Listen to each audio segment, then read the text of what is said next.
আপনারা একটা সংগঠন যেটা রাজনীতিটা যে এটা হলো রাজনৈতিক সংগঠন, এটার কোনো শেষ নেই, কোনো মরণ নেই, এটা হলো আজীবন। কিন্তু অরাজনৈতিক সংগঠন আপনি যে কোনো মুহূর্তে যে কোনো সময় যে কোনো একটা সংগঠন একটা একটা কার্যক্রম চালিয়ে দিতে পারে। যেমন রাজনৈতিক সংগঠন হলে আপনি আজকে সভাপতি আছে, কালকে নাই, অথবা সব মানুষ এখানে এক না।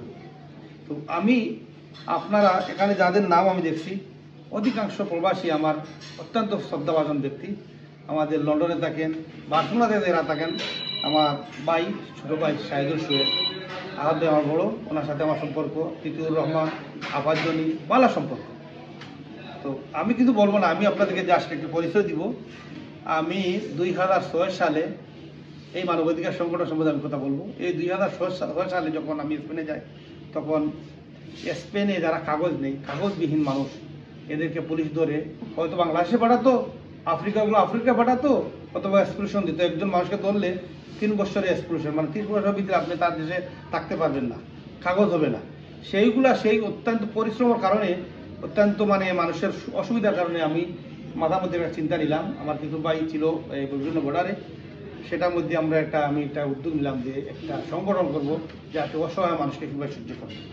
সেটাই শুরু করে 2006 সালের ফেব্রুয়ারি মাসে, 7 সালে ফেব্রুয়ারি মাসে শুরু করে আমি সেই সংগঠনের আজ পর্যন্ত আমি সদস্য থেকে এখন দীর্ঘদিন ধরে আমি সেক্রেটারি। সেখানকার স্পেন সরকার আমাকে এটা অফিস দিচ্ছে। প্রায় এই সংগঠনের মাধ্যমে স্পেনে না হলে 4 থেকে 5 হাজার প্রবাসী বাংলাদেশের সুবিধা।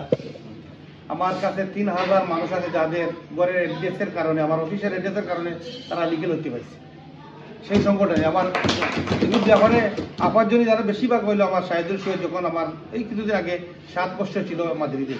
আমার ভাই অত্যন্ত মেধাবী, দক্ষ একজন লেখক, সাংবাদিক হিসেবে অত্যন্ত দক্ষ। তো উনি সবসময় দেখতো আমার এই আসল বিষয়টা। তো আমি এই সংগঠন করার কারণে উপস্থিত বলে আমার হয়তো মানে সাময়িকভাবে কিছু হয়তো টাকা পয়সা খরচ হয়েছে, কিন্তু জনগণের আমি উপকার করতে পারছি বলে আমি আসলে আল্লাহ পাক রব্বুল আলামিন আমাকে দিয়েছে অনেক কিছু। আমি সেই সকল নেতৃবৃন্দ যারা আমাকে সহযোগিতা করে এসেছে, আমার অনেক প্রবাসী বাংলাদেশিরা এখনও পর্যন্ত আমার সংগঠনের কার্যক্রম শুধু এটা নয়, সারা ইউরোপ তথা বা এশিয়াতে আছে বাংলাদেশে আমার সংগঠনের লোক আছে, কুমিল্লাতে আছে, ঢাকাতে আছে, গাজীপুরে আছে সংগঠনের। এগুলো হইলো আপনার আন্তর্জাতিক সংগঠন, যেটা আমার হইলো বালিয়েন্তে বাংলার নাম লেখা আছে। আপনার ওয়েবসাইটে গেলে সেখানকার সরকারি বর্তমান সরকারের যারা অনেক এমপি আছে, অনেক মন্ত্রী আছে, অনেক সংসদ সদস্য আছে, সেখানকার সিটি কর্পোরেশন আছে। এখন আমি আমার এই দায়িত্ব থেকে আমি কিছুদিনের জন্য আমি বলছি অপশন নেওয়ার জন্য। এটা মানে চালানো অনেক হার্ড, অনেক সমস্যা রাষ্ট্রীয়ভাবে। আমার এখন স্প্যানিশরা আছে, এগুলো পরিচালনা করে। অনেক প্রবাসীরা এই সংগঠন থেকে অনেক উপকার হয়, অনেক উপকার। যেমন পুলিশে হয়রানি, আমার হইল ভাষা শিক্ষা, এরপরে হলো দূরভাষী। আপনারা জানেন করোনা মহামারী থেকে এই সংগঠন 8,000 মানুষকে, সেখানকার স্প্যানিশ এবং বিদেশি মানুষকে 8,000 মানুষকে আমরা খাদ্য বিতরণ করছি। 8,000 মানুষকে আমার লিস্ট আছে, আমি সেগুলো বিতরণ করে এখনো বলতে আছি। প্রতি বছর 2 বার আমার এই সংগঠন থেকে আমি খাদ্য দিই।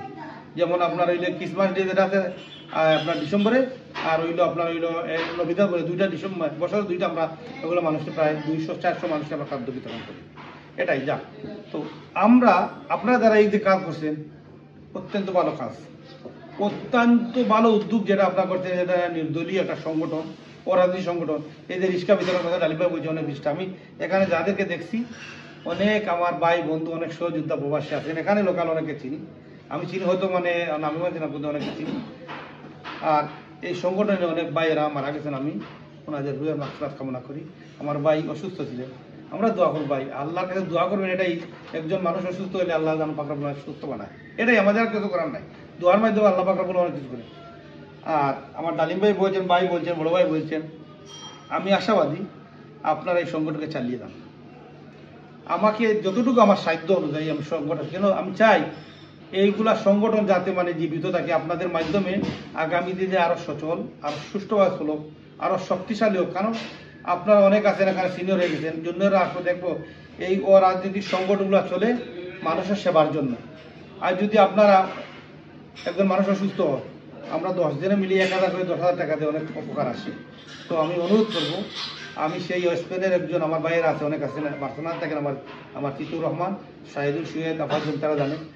আমি সব জায়গায় যে অসহায় মানুষে আমার একটু ভালো লাগে আমি দিতে।